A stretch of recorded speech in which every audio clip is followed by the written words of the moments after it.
Hey, this is Marcus Washington, MTC Media here to talk about Spain, who lost to Georgia today, 83-69, and how with the European teams in particular, just the idea of going through that first rebuild after your golden age. Then we saw it in South America with Argentina when the golden age guys, the Ginobiles, the Nociones, the Scolas, all retired, and Argentina really hasn't been relevant since.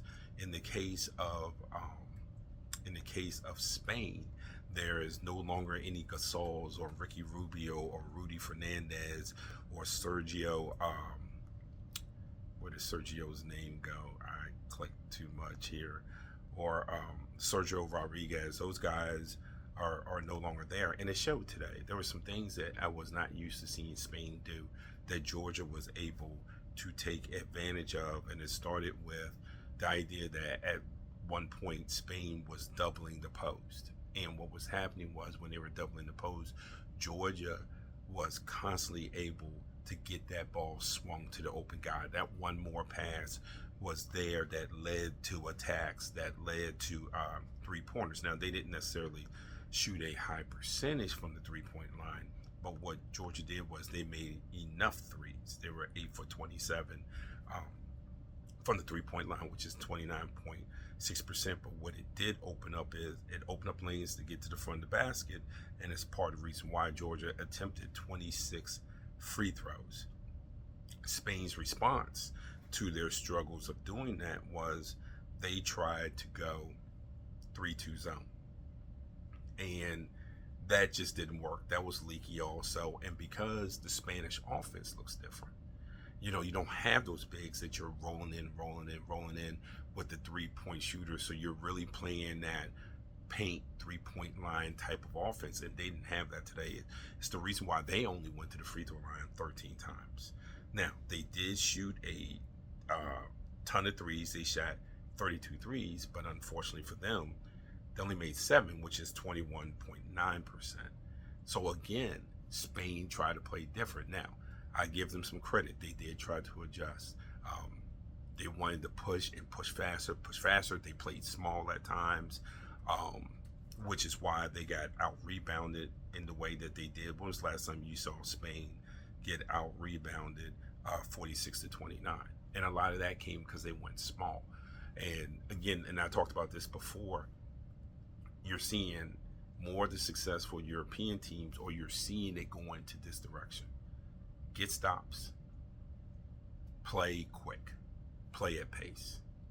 Get stops. Play at pace. For Spain today, when they got stops and they tried to play at pace, they weren't efficient enough. There was times where I thought they could have pushed faster and they didn't. There was other times that they pushed and they just wasn't able to complete the play, whatever that play was at that time, be it either in transition, secondary transition, or even in their setup stuff. So this is a different Spain looking team. Now, I didn't have them winning the division, their group anyway. I have Italy winning that group. Watching Spain today, it'll be interesting to see what adjustments they make. But I had them pick second and Greece third. And now I'm sitting here saying, oh, maybe I should have had Greece second and Spain third. But if you watch Spain during the EuroBasket, keep two things in mind. The composition of the roster is different. Outside of Herman Gomez, you don't have those legion of bigs that they were able to play with before. And the shooting isn't as good, and they're young.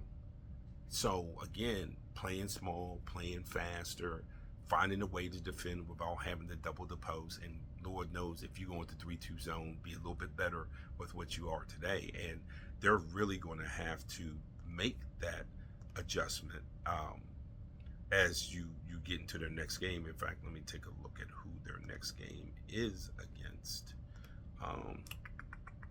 We are in is that Group C? Yeah, Group C. Next game is against Bosnia and Herzegovina, and they're playing right now as this is being recorded. They're playing right now, so I don't have a final for them, and I've been watching Belgium and France. I'm gonna be honest with you, so I have not seen any of that game. They are up 47-26 against Cyprus, and I can tell you right now, Cyprus is probably the worst team in EuroBasket this year. So take that with a grain of salt. So again, that's my EuroBasket wrap up. Spain falls to Georgia today, 83-69.